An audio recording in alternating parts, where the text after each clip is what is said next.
Prečo sa mi toto deje?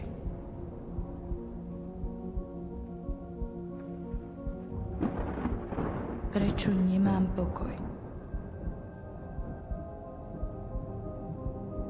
Nechcem zažívať strach a paniku.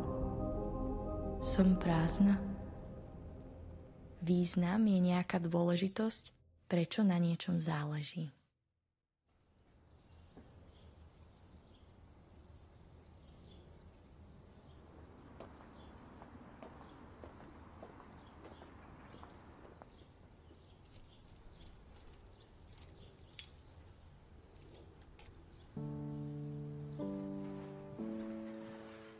Tak Ziku si pamätám úplne od mala, vyrastala v zbore, chodila s rodičmi, chodila do besiedky, to je ten čas, kedy prebieha bohoslužba, tak v besiedke mali deti svoj program.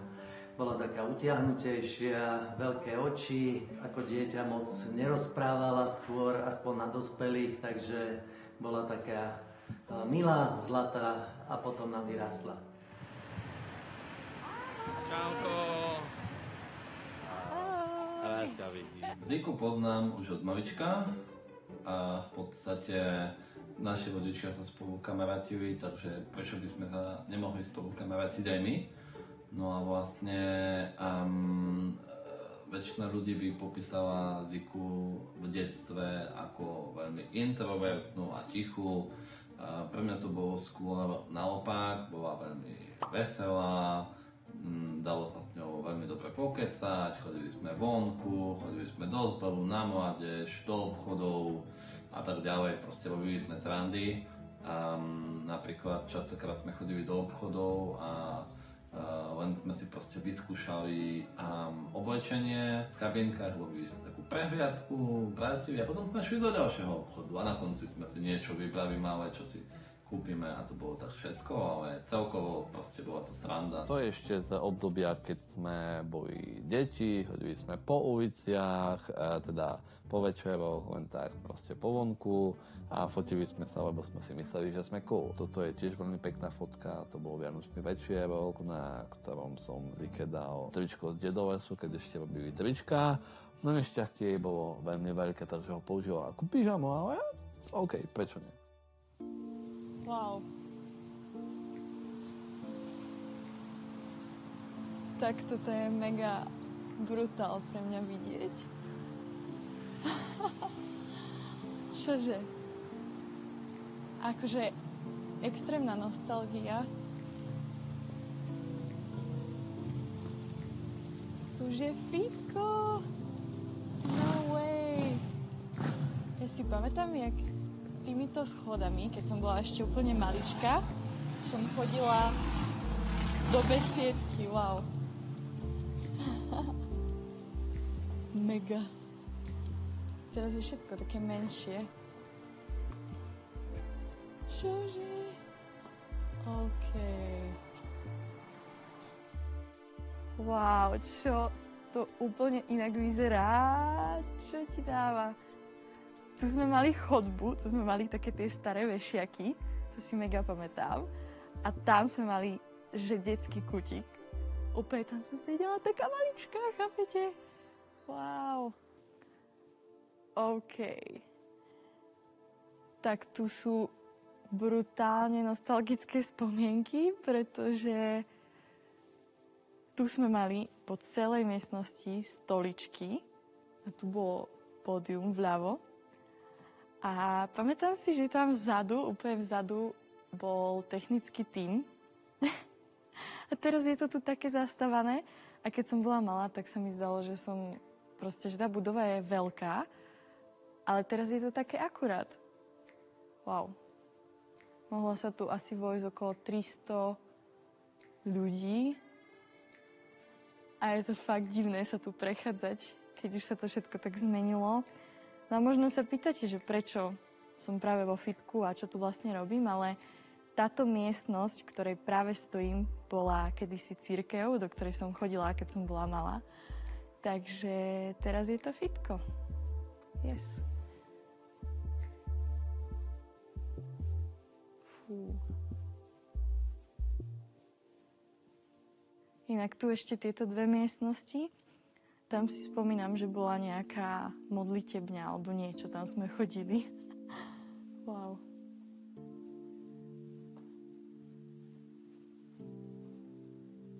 Pusté.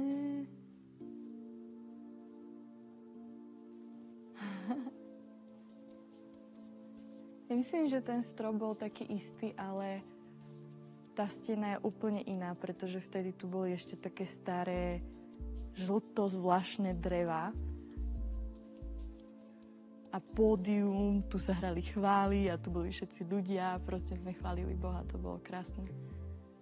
Pamätám si ešte, jak sme aj tancovali, lebo my sme mali v tých 90s, 2000 roky proste vlajky a všetci sme tu tancovali na tie rýchle chvály. To sa mi najviac páčilo, som mala najradšej rýchle chvály proste. To bola party.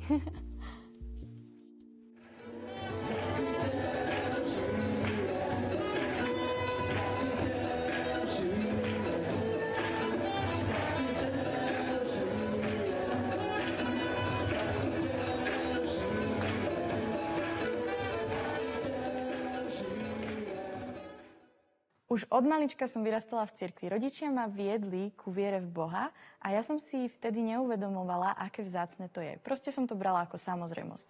Boh dal ľuďom slobodnú vôľu. A ja som sa mohla rozhodnúť, či ho chcem nasledovať alebo nie, pretože je to o tom vzťahu s ním. Boh je láska a on nás stvoril ako slobodné bytosti. Nikoho nenúti, aby ho nasledoval a veril v neho. Pamätám si na ten moment, keď som povedala rodičom, že už nechcem chodiť do cirkvi. Boli z toho smutní, sklamaní, čo úplne chápem, ale ja som sa nechcela pretvarovať a proste pokrytecky ďalej chváliť Boha, zdvíhať ruky, keď som to v srdci tak necítila a nemala som to tak. A tak som teda odišla z cirkvi. Postupne do môjho života začal prichádzať hriech. Odišla som z viacerých dôvodov, a to napríklad, že som dala na prvé miesto prioritu točenie videí, sociálne siete a celkovo tvorbu. Venovala som sa tomu viac než vzťahu s Bohom a postupne som prestala chodiť do cirkvi. Taktiež som začala chodiť na párty, mala som vzťahy s chalanmi a to ma privádzalo do úzkosti, samoty a zlých stavov. Tiež sa mi pokazili vzťahy s kamarátkami v cirkvi a aj to prispelo k tomu, že som sa rozhodla úplne prestať chodiť do cirkvi.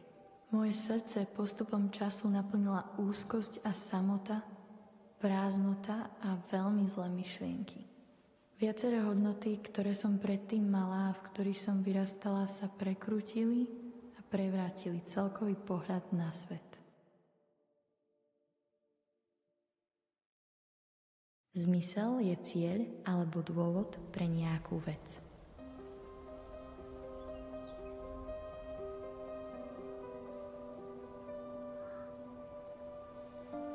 Smútok zaplavil moje srdce a preplakala som množstvo slz. Nechala som sa oklamať. Nechala som sa okradnúť. Dosiahla som v živote taký úspech, aký som ani nečakala. Ale napriek tomu sa cítim vnútorne prázdna, ako nikdy predtým. S tvorbou na sociálnych sieťach samostatne, ako sama za seba som začala v roku 2015. Predtým ešte v roku 2014 som tvorila s mojou kamarátkou, mali sme taký spoločný kanál a začali sme tvoriť spontánne. Proste, že nás to bavilo nás tvoriť, bavilo nás baviť iných ľudí. No a potom teda v tom roku 2015, myslím, že to bolo v máji, som dala prvé video na môj kanál Lady Zika. Postupne som si založila aj Instagram, potom aj Musical.ly, čo je už v dnešnej dobe vlastne TikTok. A hlavne na týchto troch sociálnych sieťach som začala aktívne pridávať obsah. Už to teraz bude asi cca 8 rokov, kedy tvorím takto na sociálne siete. Pridala som veľké množstvo videí, fotiek, strávila som extrémne množstvo času pri edite jednotlivých týchto diel a bolo to naozaj zaujímavé. Keď si spomínam na tie začiatky, tak najväčší zlom asi bolo, keď som začala tvoriť a Fan Radio zazdielalo jedno z mojich videí. Vtedy prišlo strašne veľa ľudí naraz, asi 2000 ľudí, čo bolo pre mňa vtedy extrémne veľké číslo. A tí ľudia postupne začali, hlavne teda ten YouTube kanál, zdieľať, posielať si to, pribudali noví ľudia, fanúšici a vtedy okolo toho roku 2017-18 bola asi taká najväčšia fanúšikovská základňa. Môžem povedať, že ako ten čas plynul, tak sa tá tvorba a content menili. Ja som nikdy osobne nemala len jedno zameranie, že by to bolo, že Lady Zika robí len make-up alebo Lady Zika robí len vlogy. Proste som celý čas stvorila to, čo ma bavilo a chcela som tak moju tú osobnosť dať navonok ľuďom, chcela som ich niečím inšpirovať, motivovať alebo aj zabaviť, čiže veľký čas mojej tvorby bol entertainment. V poslednej dobe som hlavne začala tvoriť aj cestovateľské vlogy, čiže traveling, rôzne odporúčania na krásne miesta, ale aj fashion oblasť. Asi taký zlom v mojej tvorbe, a to teda najväčší zlom, bol v roku 2020, kedy som prvýkrát na internete zverejnila a vlastne priznala moju vieru v Boha a to, že som vstúpila do vzťahu s ním. Vítam vás pri tomto videu. Toto bude doteraz najdôležitejšie video na mojom kanáli a keď ste si ho už zapli, tak si ho prosím pozrite do konca, pretože to je dôležitý odkaz pre vás, práve pre teba, ktorý pozeráš toto video. Chcela by som začať úplne od začiatku, vlastne ako sa vyvíjal môj vzťah s Bohom počas celého života. Tak reakcie boli rôzne. Boli aj veľmi pozitívne reakcie, boli také reakcie, že ľudia boli extrémne prekvapení a v šoku a boli samozrejme aj negatívne reakcie. Tí ľudia postupne odchádzali. Nebolo to tak, že zo dňa na deň by ten človek odišiel, ale postupne počas cca tých 3 rokov, odkedy tvorím ten content zameraný aj na vieru a tieto message ohľadom Pána Ježiša Boha, tak tí ľudia, ktorých to nejakým spôsobom odpudzuje alebo im to je nepríjemné, tak proste dali ten unfollow. Čo úplne chápem, dalo sa s tým rátať, no ja viem, že to, že som to spravila a išla do toho vzťahu s Bohom, bolo najlepšie rozhodnutie a nevedela by som si predstaviť nezdieľať to s ľuďmi.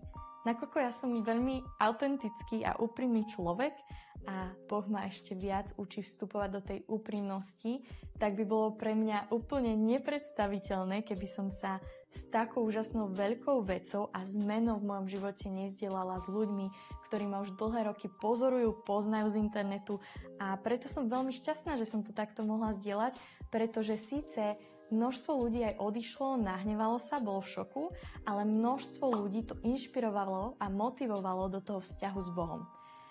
Ja úplne milujem tie správy, keď mi prídu vlastne do DMs na Instagrame, že Zika, ďakujem ti, že naozaj si začala zdieľať o Bohu, veľmi ma to motivovalo do toho vzťahu, alebo ľudia sa pýtajú aj na otázky, že ako majú ten osobný vzťah s Bohom budovať. A to ma veľmi robí šťastnou, keď môžem nejakým spôsobom aspoň tou online cestou pomôcť, aj keď sa možno nikdy s tým človekom neuvidím, ale väčšinou pošlem hlasovky, poradím a veľmi ma to naplňa, pretože viem, že to naozaj vie pomôcť ten vzťah s Bohom, modlitba má moc a že Boh je úplne úžasný a keď ho ten človek príjme do svojho srdca, tak vie zmeniť absolútne všetko.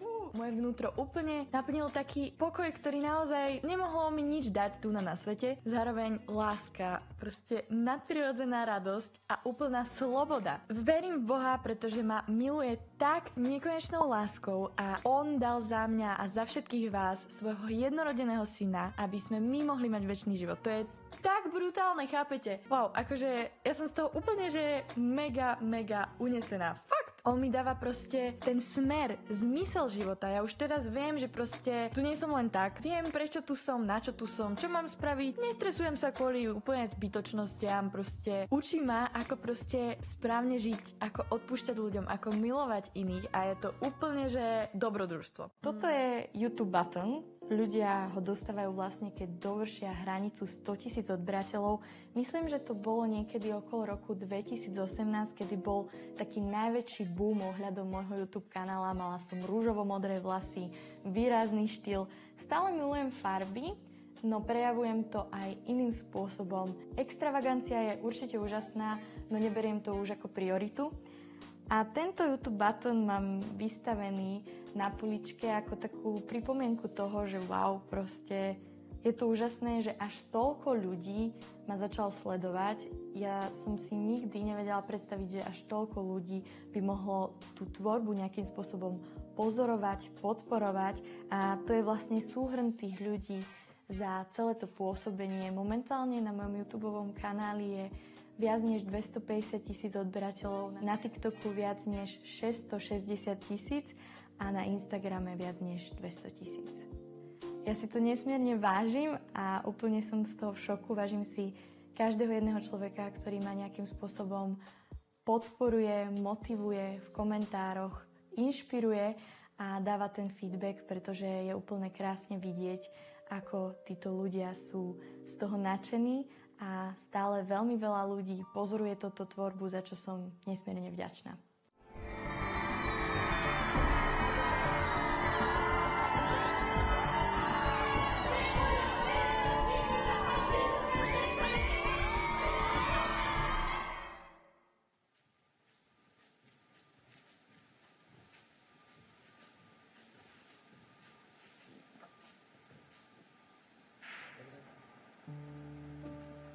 Spomínam si konkrétnu situáciu, keď Zika chodila do školy, do Košíc a zavolal som si ju dopredu, tu sme sa rozprávali a pýtal som ju, že mohla by pre nás nejaké videá robiť alebo niečo také, čo by bolo zaujímavé, aby sme sa nejako takto zviditeľnili aj ako cirkev. No a ona mi síce prikyvovala, že dobre, s tým jej úsmevom, ale videl som, že číta sa to, že nie. A potom som videl, že nejakým spôsobom sa vytratila, nevideli sme ju v zbore. Rozprával som s rodičmi, tak vraveli, že nie sú z toho nadšení, ale že tak sa im nejak si vytratila z toho kresťanského zmýšľania a spôsobu života. Tak vlastne som ich povzbudzoval, že to, čo nám ostáva, je modlitba a že Boh počuje a vypočúváva modlitby.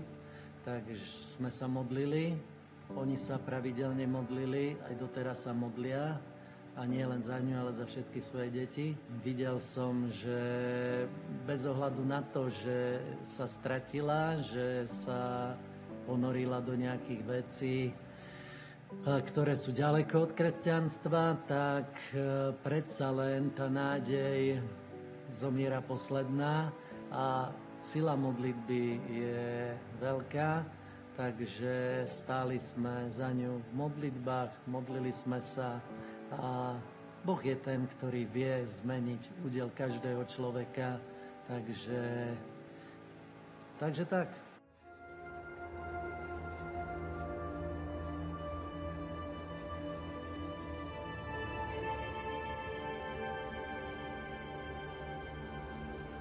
Po tom, čo Zika začala chodiť na filmovú akadémiu, tak vlastne sa zmenila. Spočiatku som si to nevšimol, keďže som v tom čase odchádzal na výšku. Mierne sme spolu prerušili kontakt, ale po niekoľkých mesiacoch, keď sme sa znova spojili, tak som si všimol, ako veľmi sa za ten čas zmenila. V podstate sa stala takou viacej namyslenou, možno viacej povyšeneckou, občas so mnou a proste s kamarátmi jednala ako keby sme niečo nevedeli pochopiť a podobné veci. Myslel som si, že za to môže čiastočne aj YouTube a tie sociálne siete, ktoré začala robiť, lebo všetok jej čas išiel tam a bolo to aj dosť na úkor vzťahov a proste celkovo. Ale stále to bola vlastne tá Zika, stalo som sa kamarátil a stále ma s ňou bavilo sa kamarátiť, stále sme chodili vonku občas, vyspávali sme somariny, pokecali sme a proste celkovo kamarátili sme sa stále dobre, len bolo vidno, že proste ten YouTube ju totálne pohltil. Po určitom čase už aj tak vyzerala, tak proste horšie, skôr možno občas nejaká taká depresia. Pri mne nikdy neplakala, alebo proste nejak fantasticky sa to neprejavovalo, ale bolo vidno proste, že ju to tak ako keby trošičku ničí, dá sa povedať. Toto som ja so Zikou, v podstate sme počas jej strednej na Cypre, hej, mala vtedy farebné vlasy ako každý iný týždeň, mesiac a tak ďalej.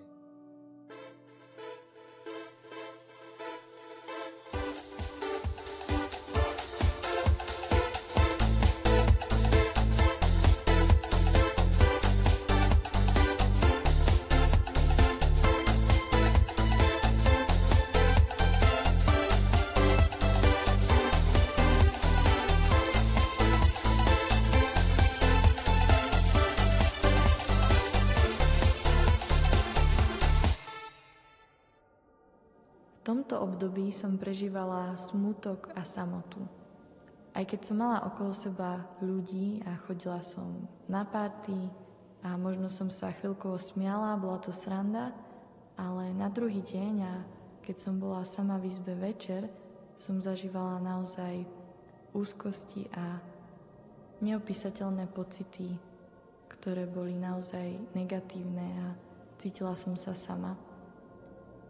A to viedlo k tomu, že som neskôr zažívala naozaj až také úzkostné stavy, ktoré som síce nikdy nemala diagnostikované, ale vedela som vnútri, že niečo nie je v poriadku. Tieto všetky veci ako party, alkohol sú na malú chvíľu možno sranda, ale potom si človek uvedomí, že sú to len také nálepky, ktoré sa snažia zalepiť to prázdne miesto, ktoré človek má v srdci.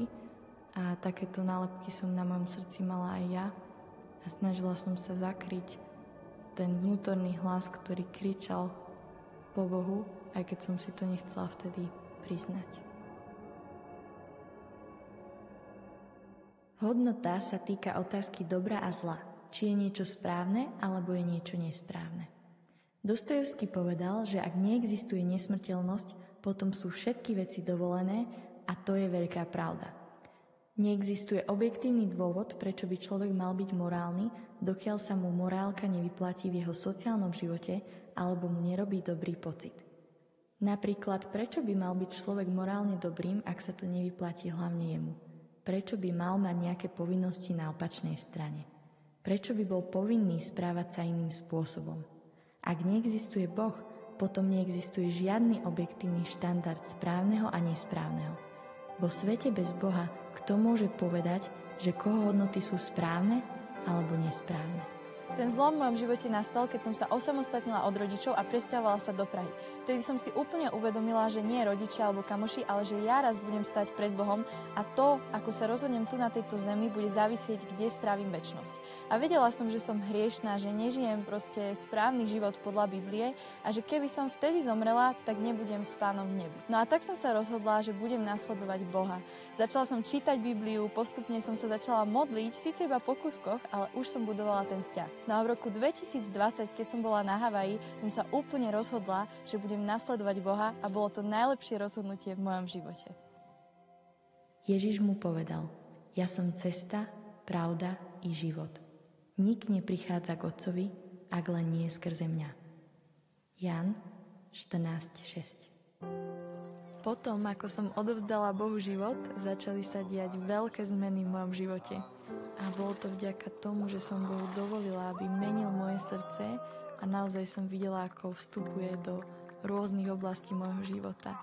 Začala som sa tešiť nadprirodzenou radosťou, ktorú vie dať len Boh, pretože táto radosť je naozaj úžasná v tom, že sa vieme radovať aj v ťažkých situáciách a vieme sa uprieť na Pána a to je úplne úžasné prežívať.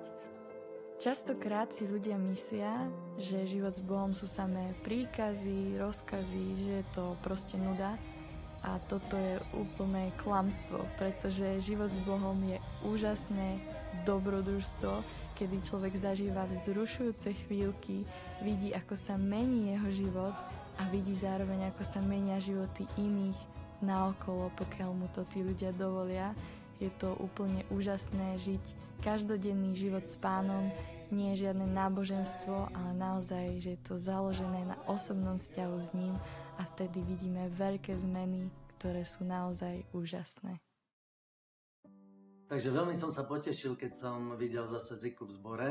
Veľmi sa mi páčilo, že sa takým čerstvým, zapáleným spôsobom obrátila naspäť k Bohu. Bola to veľká radosť takisto aj pre rodičov a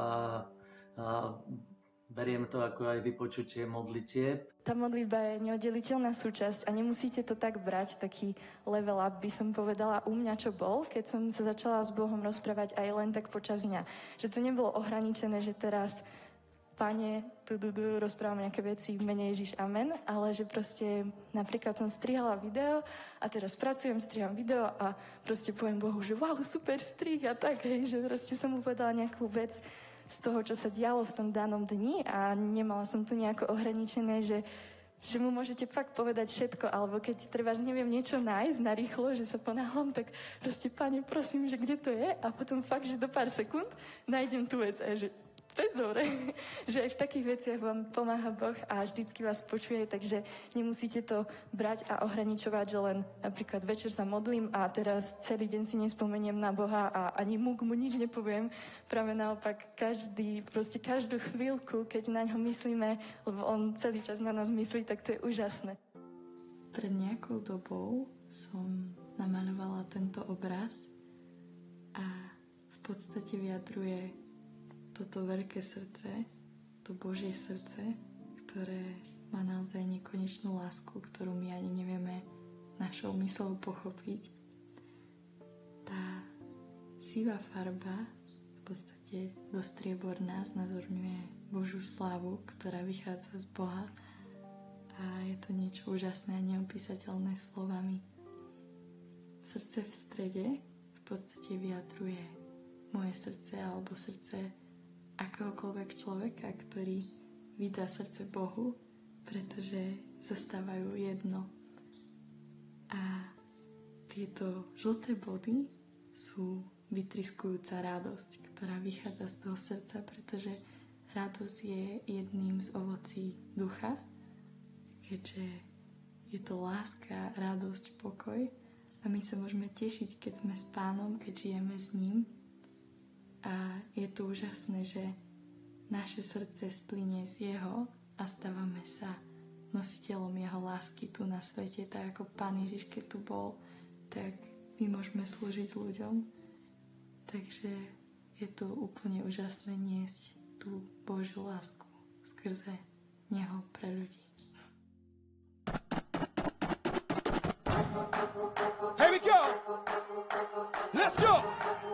Yeah! I feel like I have more money when I make less.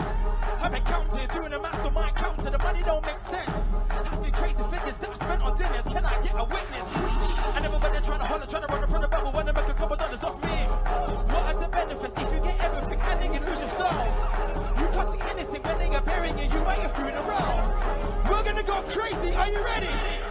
In 1, 2, 3, 4. Go to bed. Wow. Akože fakt super ste to natočili, celý váš tým úplne do toho dal energiu, všetko, celé tie zábery, stream. Myslím si, že na špičkovej úrovni, svetlá, ledky. Ďakujem. Wow, proste díky, že ste prišli. Díky moc, že ste nás zavolali a hovorím za celý tým, že sme si to veľmi užili. Jediné, čo by som možno zmenil, je internet do budúcna, lebo bar nám nedal internet, takže tie streamy sú také horšie a možno ešte čas na prípravu, ale na konkrétnom mieste potrebujeme minimálne 12 hodín. Ináč to bolo akože úplne super. Zvyky návrat Bohu vnímam ako veľmi pozitívnu vec. To sa rozhodnutie robila, keď sme boli na Havaji a od tej doby sa veľmi zmenila. Stala sa obeda veselšou, úprimnejšou, otvorenejšou, celkovo o hodne viacej znesiteľnejšou osobou, ako bola predtým. A momentálne máme vlastne otvorených niekoľko projektov, ktoré spolu riešime. Jedným z nich je aj SROčka, kde zakladáme dokonca momentálne novú značku pre tvorbu reklám, videí a ďalších, napríklad e-shop, prípadne crossover event, ktorý je vlastne kresťanský rapový event, ktorý zvyčajne organizujeme v bároch alebo v takýchto rôznych budovách. Akože s Ozikou je celkom dobré, je to fajn baba, fandíme jej. Toto je vlastne Zika a ja a naša partia, keď sme točili Zikinu novú pesničku Alfa Omega, bolo to neskutočná sranda a taktiež neskutočná makačka. Točili sme to, myslím, že nejakých 18 hodín v kuse. No, áno, tak nejak. To je náš prvý crossover event a tu sme sa aj zároveň oschodili. Kto by nechcel prvú pamiatku, tak určite musíme mať. Takže ja som vlastne vedúci techniku na karosovom evente a Zika ma v tomto prípade oslovila, respektíve som sa ponúkol, že prečo by sme nerobili prečo by som si to nevzal pod svoje nohy, ruky, krídla a všetko možné. Čo sa týka technickej stránky, a myslím si, že celkovo akože to vytrvalo bombasticky. Tak chcel by som povedať o mojej dcere to, že celkom sa zmenil jej život. To, ako žila predtým, bolo niečo celkom iné, ako potom, ako sa jej dotkol Boh. Bolo to také citeľné, vnímateľné v tom, že celkom ináč sa začala správať, teda čo sa týka bežných situácií, čo sa týka vo vzťahu k ľuďom, alebo bolo proste na nej cítiť citeľnú zmenu v správaní, v hovorení, vo vystupovaní. Aj teraz ešte na nej vidím naozaj, že je celkom iná, ako keď chodila na strednú školu, keď bola voči nám trošku, by som povedal, iná. A teraz z nej ide taká láska, taký pokoj, taká radosť. Proste viem, že túto zmenu vypôsobil Boh v jej živote. Že nikto iný to nemohol spraviť, ale že tam bol taký silný Boží dotyk na jej živote a to všetko vlastne vypôsobilo aj to, že ona sa rozhodla ísť za Bohom celým srdcom.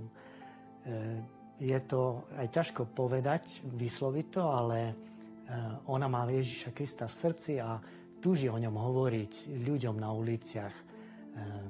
Proste je to jej ako taká vášeň, alebo vidno, že Boh je v jej živote na prvom mieste. Takže chcel by som tým povedať, že tá zmena je zjavná, citeľná, vnímateľná a chcem povedať aj to, že sa nehanbí za Boha hovoriť aj v médiách, na sociálnych sieťach a má aj spolu vytvorili s priateľmi Salvation Crew, takú organizáciu, kde evangelizujú na uliciach a v takej radosti a v takej slobode kážu Kristovi a ľudia sa obracajú, sú uzdravovaní Božou mocou. Takže to je tak skrátke, čo by som chcel povedať, že tá zmena prišla od Boha a bol to taký silný, mocný dotyk Svätého Ducha na jej život.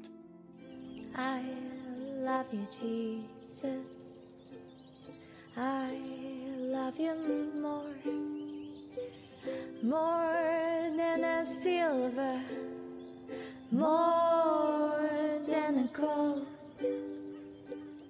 I wanna tell everyone about you because I love you. I love you. Tak keď bola Zuzanka malá, tak bola veľmi milé a usmievavé dievčatko a pani učiteľka v škôlke ju volala Slniečko. Chodila s nami od malička do cirkvi, do kresťanského spoločenstva Milosť, vyrastala na besiedke a potom vlastne sa stal taký zlom, že v 18 rokoch, keď chodila na strednú školu, tak sa rozhodla, že nebude už s nami chodiť.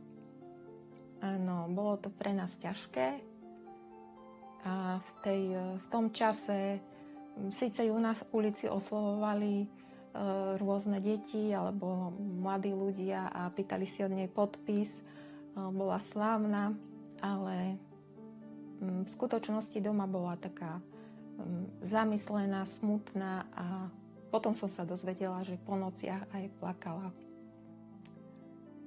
Ja som zatiaľ stála na slove, ktoré je v Jeremiášovi a hovorí: zdrž svoj hlas od plaču a svoje oči od slz, lebo tvoja námaha má odmenu.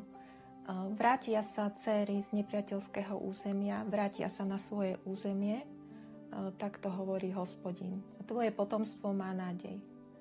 No a potom jedného dňa Zuzka letela v lietadle, ktoré malo turbulencie, a ona sa aj bála, a tak začala volať k Bohu, modlila sa a vlastne nakoniec všetko dobre dopadlo, že lietadlo pristalo v poriadku a to bol vlastne asi taký zlom aj vtedy, keď sa odsťahovala do Prahy, tak pochopila, že musí stať na vlastných nohách a teraz už ona sama je zodpovedná za svoj život, že nie sú to rodičia, s ktorými chodí do cirkvi, ale vlastne, že mala v hlave takú otázku, že čo teraz ďalej vo vzťahu s Bohom a so svojím životom.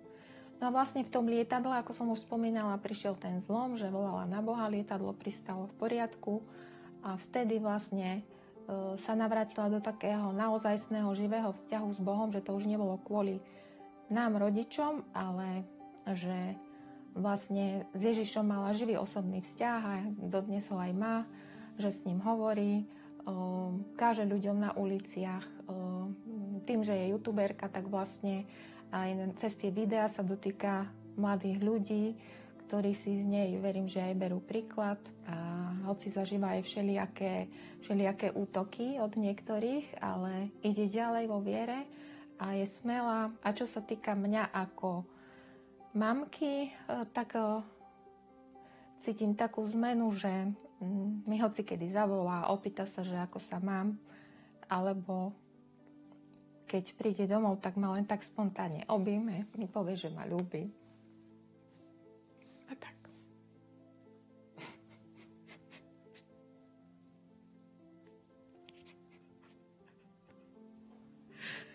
No a keď Zuzka rozpráva o zachraňovaní ľudí pre nebo, tak má v očiach také nadšenie a vášeň a ja vidím, že si ju Boh používa.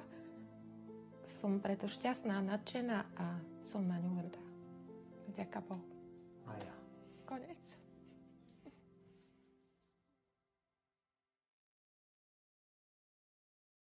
Prišiel Ježiš na tento svet, ktorého určite viacerí z vás poznáte, a on zomrel za vás a za vaše hriechy. Takže ak ho príjmete do vášho srdca, môžete mať večný život. Poviem ti story, čo sa stala mi. Pred 2 rokmi som bola na Havaji a tam sa stali rozhodnutia veľké. Nenapadli by ani nositeľke. No zmenilo mi to celý život, tomu ver. Mapa života, na ktorej idem jasný smer, lebo len on je tá cesta, pravda, život. Radosti, lásky, pokoja, pivo. Predtým som ho poznala, ale nie tak úplne. A moje cesty boli celkom dosť plné. Ja som sa potávala mega rýchlo ku dnu. Cítila úzko sám odsúdenia od dnu. 4 roky zažívala rôzne nálady. Samotka, slzy a prázdne pohľady. Zlomené srdcia, párty, iné zábavy. Duša už necíti nesúlady. No potom hľadala som, ak to hľadá nájde. A keď som bola fakt úplne na dne, vrátila som sa k nemu, pozvihol ma hneď a dal mi úplne iný pohľad na svet. Ježiš mi povedal, človek ťa sklame, ale ja ťa nikdy neopustím. A to mi zmenilo život. Uzdravil mňa z mých zdravotných problémov a ukázal mi moju hodnotu. Neveril som v Boha, bola to pre mňa úplná bajka, ale raz sa ma jeden večer dotkol a dneska viem, že skutočne, že je dobrý. Ježiš pre mňa znamená osobu, ve ktorej mám najväčšieho přítela. Ježiš stal pri mne v najťažších chvíľach. Pokúsila som sa o samovraždu, ale Boh ma zachránil. Boh ma vytrhol z moci smrti, z moci tmy. A ako sú rôzne strachy, ako je depresia, ako je hlavne pocit osamelosti. Ježiš mi pomohol zmeniť moju vieru zo slabej a malej na veľkú a silnú. Vyslobodil mě z úzkosti a když jsem byla na tom svým největším dně, tak mi podal pomocnou ruku. Ježiš zachránil môjho detka a mamku od smrti a choroby. Ježiš ma vyslobodil z paniky, depresie a úzkosti. Vďaka Bohu som zistil, kým naozaj som. Boh ma zachránil zo smrteľnej autonehody. Boh mi dal hodnotu a identitu. Ukázal mi, kto som. Tým, že Ježiš koná v mojom živote, vnímam lásku, pokoj, radosť a vnímam uzdravovanie z mojej diagnózy. Ježíš mě vysvobodil ze závislosti na drogách a ze všech následků závislosti. Ježíš mě uzdravil ze skoliózy. Ježíš ma zachránil z depresie. Priniesol mi neskutočný pokoj.